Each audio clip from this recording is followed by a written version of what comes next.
Avant que la vidéo ne commence, je tiens à te signaler qu'une chaîne secondaire existe. Là-bas, je parle d'autres mangas comme Dragon Ball, One Piece, Demon Slayer et bien d'autres. Le lien est juste en description, ça s'appelle Darkos TV.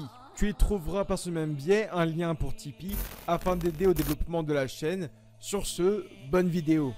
Bon les amis, on se retrouve désormais pour le chapitre de Boruto présent sur Manga Plus, donc le site de la Shonen Jumpu directement. Et donc on va parler de tout ça, voir ce qui est prévu pour ce nouveau chapitre. Je perds déjà mes mots. Bon, vous le savez, le chapitre est encore en anglais, mais on va le découvrir en anglais avant tout. Donc, je suis une bille en anglais, je suis très mauvais en anglais. Bon, on va surtout réagir avant tout aux images, au combat, ce qui va s'y passer avant tout. Voir si on a la fin du combat avec Boro, ou voir si au contraire, le combat ne fait que commencer. Avec une page cover qui s'appelle Regeneration. La régénération de Boro, tout simplement, chapitre numéro 42. Avec un Boruto qui est trop classe. Qui est trop classe. Qu'est-ce qu'il kiffe arracher sa manche droite? La manche droite dans l'animé, le manga Boruto, qu'est-ce qu'elle a pris cher? La manche gauche ne prend jamais rien, mais la manche droite, les gars, je peux vous dire que... Donc Boro, qui fonce sur Naruto Uzumaki, qui va pour saisir donc ce réceptacle, cette jarre. Donc Kawaki qui veut s'interposer. Ouais, je l'avais dit que c'était une feinte.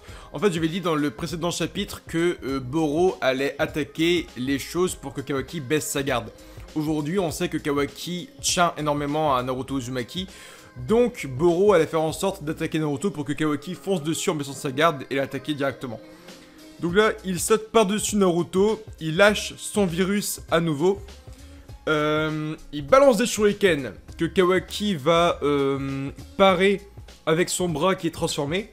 Même chose qu'il a fait contre Garo à l'époque, quand on l'a rencontré tout simplement. Et les shurikens qui explosent. Ok. Les shurikens qui explosent et Kawaki qui s'est interposé avant tout devant Naruto pour le protéger. Et donc il a tout son bras cramé et même lui il est quand même pas mal cramé. Bon, c'est trop cool. De voir Kawaki qui protège autant Naruto, c'est trop cool. Je suis obligé pour protéger le Kage avant tout. Hein. Oh là là. Qu'est-ce que c'est cool. Kawaki qui perd l'équilibre, qui tombe sur l'espèce de jarre. Comment on peut appeler ça? Le double bol de ramen. Donc, Boruto et Mitsuki qui foncent sur Boro. J'espère juste qu'il y aura franchement les gars un bon travail d'équipe entre l'équipe numéro 7 et surtout que Mitsuki et Sarada seront bien mis en avant. Donc Boruto qui part en taijutsu contre Boro. Ouais, c'est pas vraiment taijutsu de ouf. Donc enchaînement de coups de poing avec un Rasengan de Boruto au niveau de son visage. Il part le Rasengan avec sa main. Chose qui est rarement vue dans Boruto. Hormis avec Jigen, mais lorsqu'il y a un Rasengan qui arrive, le bloquer avec sa main, c'est quand même assez ouf. Donc Boro qui part le Rasengan et son bras qui explose complètement. Son bras qui repousse. La régénération. Il est pire que Piccolo. Il défonce Boruto. Mitsuki qui revient à la charge, qui se fait prendre par la jambe, qui se fait éclater au sol. Sarada qui fonce dessus, qui balance des shurikens. Lui, il balance... Quel élément c'est? Est-ce que c'est son feu lave chelou qu'il a fait dans les anciens chapitres? Je pense que oui. Donc il fait ça, il part... Ouais, c'est la lave. Parce que Sarada dit lava style, damn it. Ok, donc il envoie même de la lave.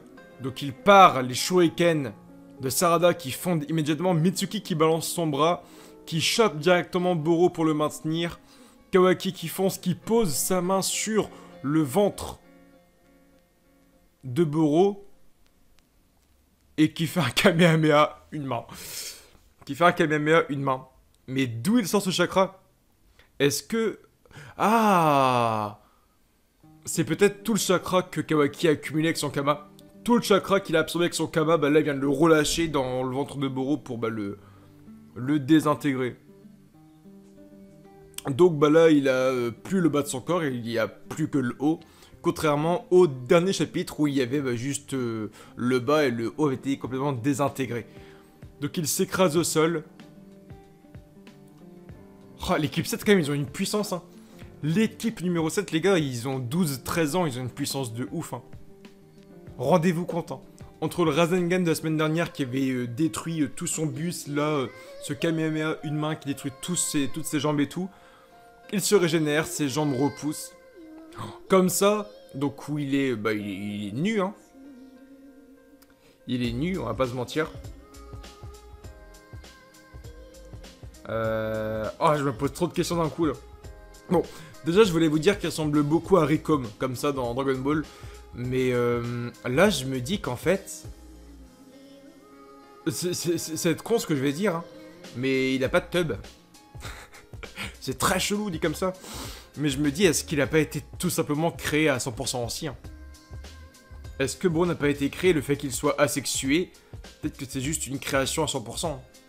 Il a une apparence masculine, mais le fait qu'il n'ait pas bah, d'organes reproducteurs, bah, comme un pénis ou un vagin, ça peut nous indiquer une chose, c'est qu'il a été créé, peut-être.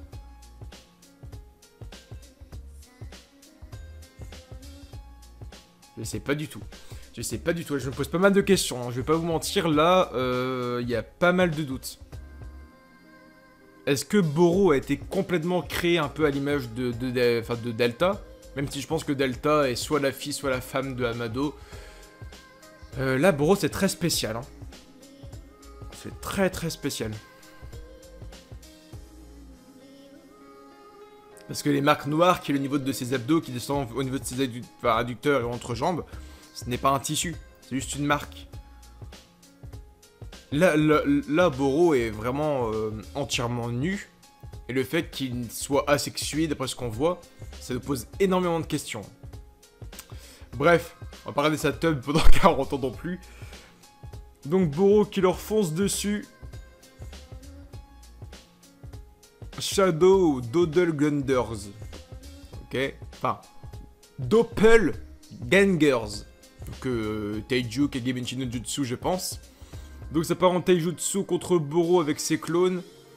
Pendant ce temps-là, il cherche un plan. Mitsuki qui plonge ses bras dans le sol, qui sort 6 serpents géants qui attaquent Boro, qui le mordent de tous les sens. Ce qui me fait tellement penser, moi, au chien de Kakashi qui attrapait Zabuza sur le grand pont Naruto. Son virus qui ressort.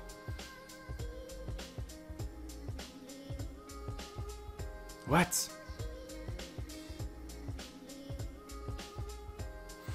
Là, il a lâché un truc avec ces espèces d'ouvertures. Mais ça ressemble à de l'huile ou à de l'essence. Parce qu'après, il fait un katon et ça fait des flammes immenses. Donc je pense pas que ce soit son virus, là, qu'il ait lâché pour que ça prenne feu. Il a lâché une sorte d'huile, un truc du genre. Puisque là, tous les serpents se mettent à cramer. Et Boruto, ils sont expédiés en arrière.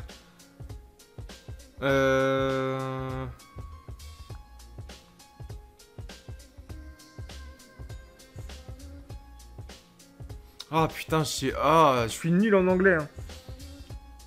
Tous les membres de Kara, leurs corps ont été remodelés, son nom est Amado. Bon là en gros il explique que tous les corps des membres de Kara ont été remodelés par Amado. Donc c'est sûr à 100%. Ça m'inclut moi d'après ce qu'il dit. Amado est un génie avec une technologie qui n'a aucune limite. C'est lui la clé. Ok.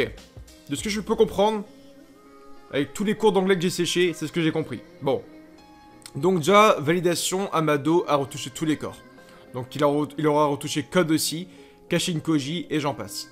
Et donc c'est grâce à Amado que tous les membres de Kara sont aussi forts.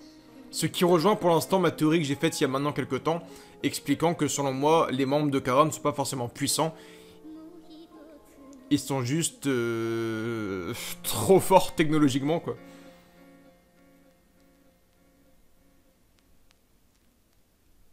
Oh là là. Donc Boro qui continue à défoncer Boruto Taijutsu.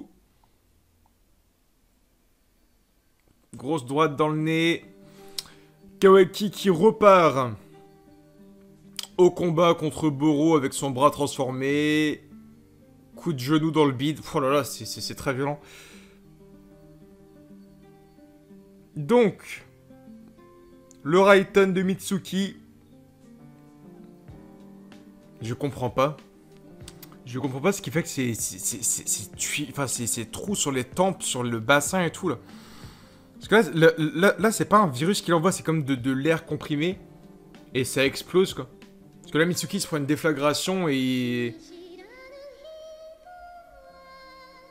Oh stylé, donc Boruto qui a inventé Jutsu derrière, qui met un coup de latte derrière son genou pour qu'il perde l'équilibre.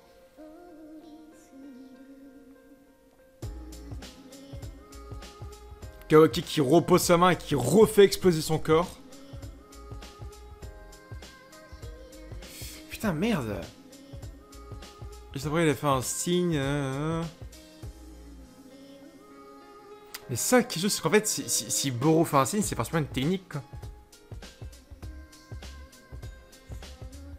Est-ce que, avant de se prendre une déflagration et avant de mourir, Boro doit faire un signe pour permettre sa régénération?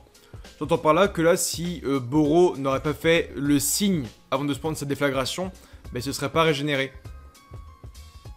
Donc en fait, le truc le plus intéressant à faire, ce serait d'empêcher Boro de faire son signe.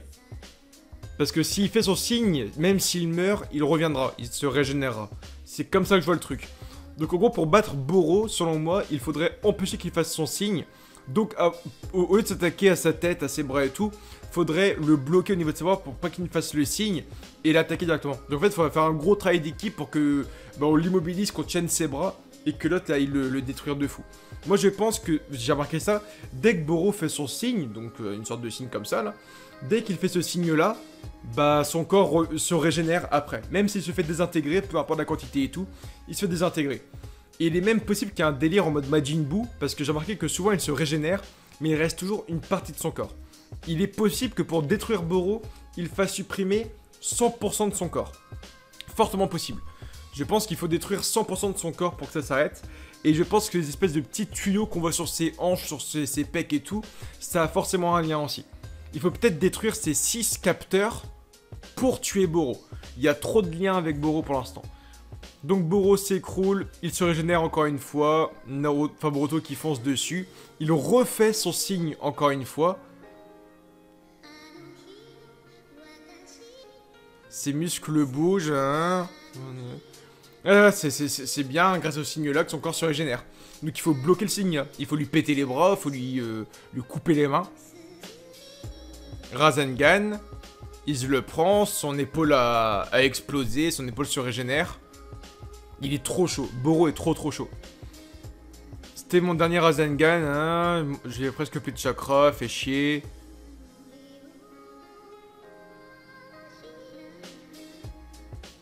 Ah, Sarada, tout compris. Oh, ce dessin est beau. Ce dessin est beau. Là, c'est Boruto qui se prend le coup de genou dans le bide, là où il crache du sang, là, il fait... Bon, je vais dire que c'est du niveau de Kishimoto, mais c'est très beau. Donc Aoki qui se prend des coups dans la gueule aussi. Sarada qui court. Juste une dernière fois, mais... les signes... Le fameux Chidori. J'ai vu les spoilers sur Twitter, mais le fameux Chidori de Sarada. Sa technique de Monsieur Sasuke. Elle est trop rapide, papa. Donne-moi la force. Chidori. Et elle avait vu donc les fameux capteurs sur les hanches de Boro. Elle vise les fameux capteurs sur ses hanches. Et donc elle touche Boro. Elle touche Boro. Moi je pense que Sarada a remarqué qu'il ne faut pas forcément une technique ultra dévastatrice qui détruise des bustes et qui détruise des têtes et tout. Comme le Rasengan, même les fameux Kamehameha de Kawaki. Je pense qu'il faut juste des techniques minutieuses, précises, qui visent le bon endroit au bon moment. Je pense que c'est ça qu'il faut, et là je pense que Sarada l'a compris. Là où le Rasengan touche et détruit une grosse masse, ou même Kawaki, le Chidori c'est très minutieux. C'est un point fixe qu'on touche, et je pense que c'est ça que Sarada est en train de faire. C'est, vous voyez, c'est pas la puissance brute, il faut viser le bon endroit. C'est ces fameux petits capteurs qu'il faut lancer. Je pense que si elle détruit chaque petit capteur de Boro, déjà, il y a plus son virus, il y a plus ces espèces de trucs de lave et d'explosions et tout.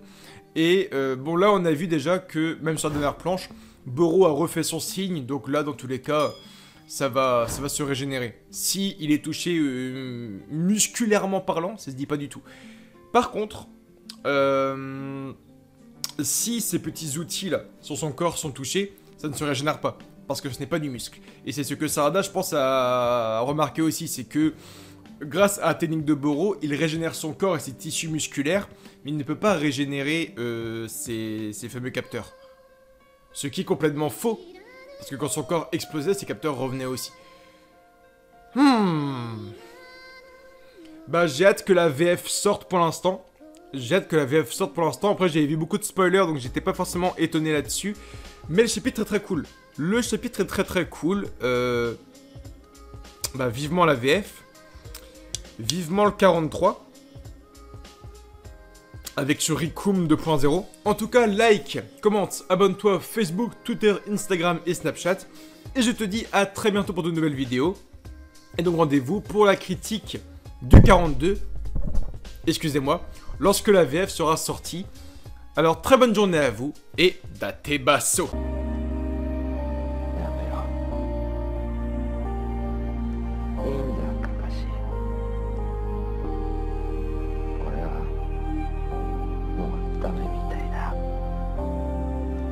体の右側はほとんど潰れちまって感覚すら